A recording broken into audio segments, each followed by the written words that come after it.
Всем привет, друзья! Сегодня мы будем готовить паску, мягкую, воздушную, волокнистую и невероятно вкусную.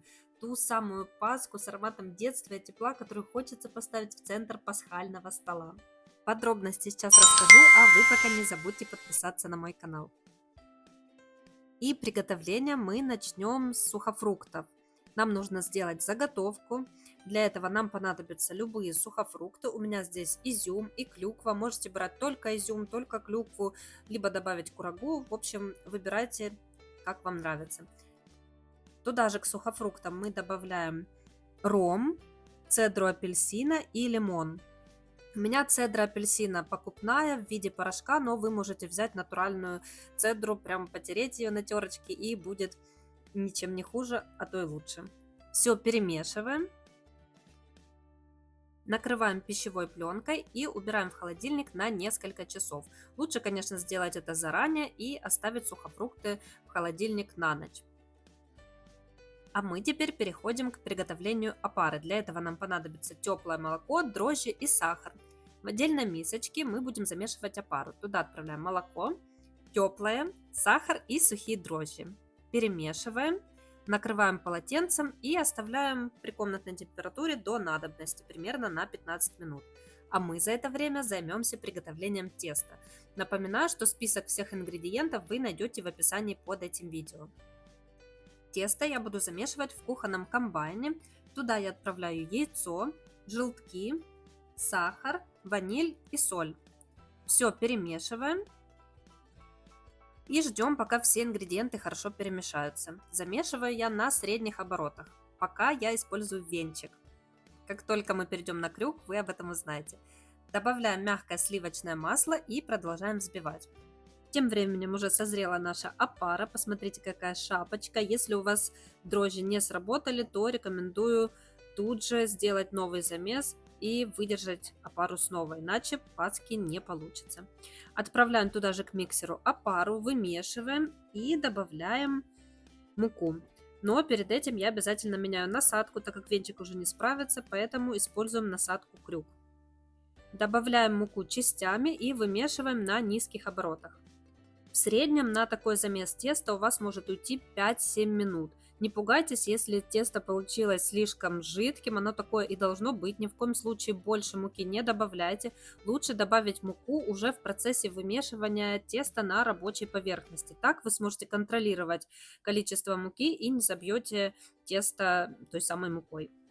Знаю, что некоторые смазывают руки растительным маслом, но не нужно этого делать. Просто добавьте немножко муки, притрусите рабочую поверхность мукой и скатайте вот такой вот мягкий шар. Теперь накрываем тесто полотенцем и убираем в теплое место на 50 минут. Тесто должно увеличиться примерно в 2-3 раза. А мы пока займемся сухофруктами. Наш изюм пропитался вместе с клюквой, и теперь нам нужно избавиться от лишней жидкости. Для этого берем сито, выкладываем все наши сухофрукты. Можно слегка их примять для того, чтобы жидкость точно вышла. И теперь нам понадобится бумажное полотенце. Я беру обычную досточку, выкладываю туда бумажное полотенце и сверху наши влажные сухофрукты. Сверху обязательно накрываю еще одним бумажным полотенцем и убираю сухофрукты до надобности. Теперь нам нужно подготовить формы. Если у вас есть бумажные формы или другие специальные формочки для пасок куличей, то вам повезло, у меня их нет, поэтому я сделала самодельную форму. У меня есть вот такое разъемное кольцо диаметром 18 сантиметров. Дно я прокладываю пергаментной бумагой.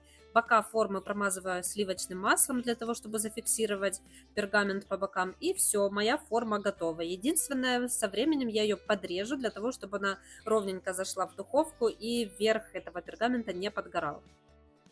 Итак, 50 минут прошло. Давайте посмотрим, какое тесто у нас получилось. Как по мне, выглядит очень красиво. Буквально видно, насколько оно воздушное. Теперь нам нужно хорошо обмять тесто на рабочей поверхности и снова его вымесить буквально 5-6 минут. А затем в уже подготовленное тесто мы добавим наши высушенные сухофрукты. А я хочу напомнить, что на моем канале уже есть рецепт приготовления паски. В прошлом году я уже делилась им. И спасибо всем, кто отмечает меня в соцсетях. Мне безумно приятно. Надеюсь, этот рецепт тоже вам понравится.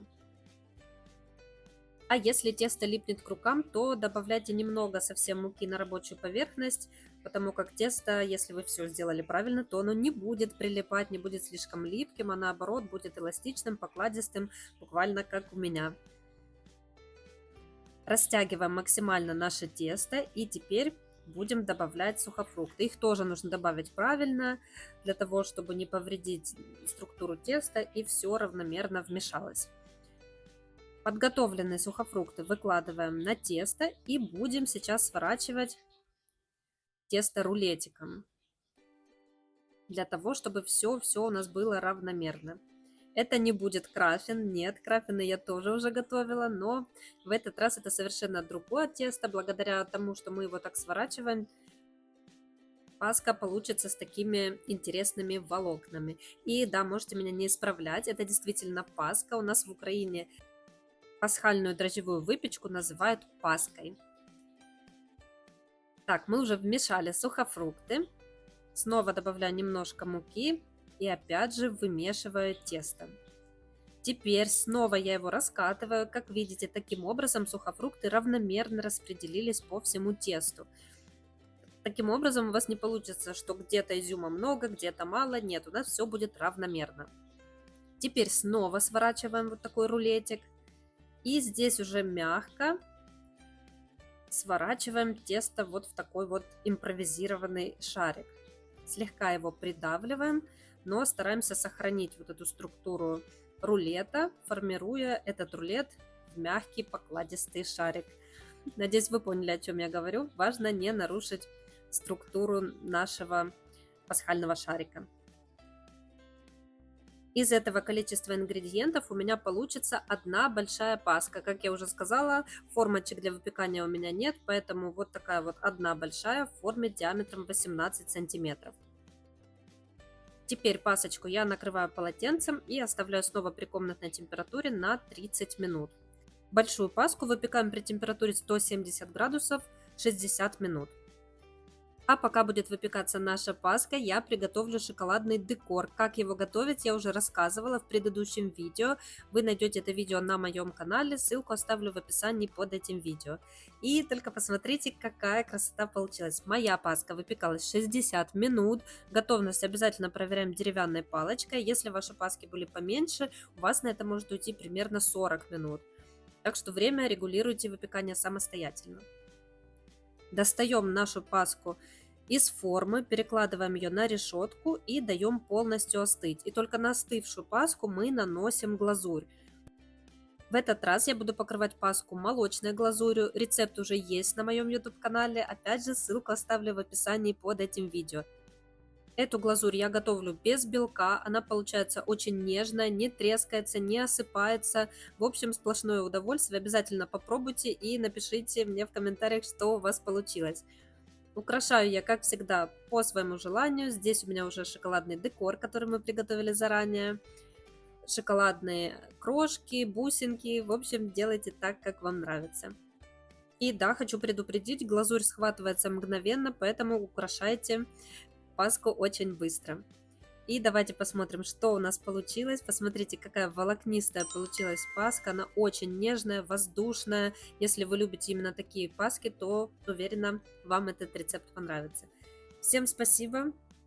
Поздравляю вас с наступающими праздниками. Берегите себя. До скорых встреч. Всем пока.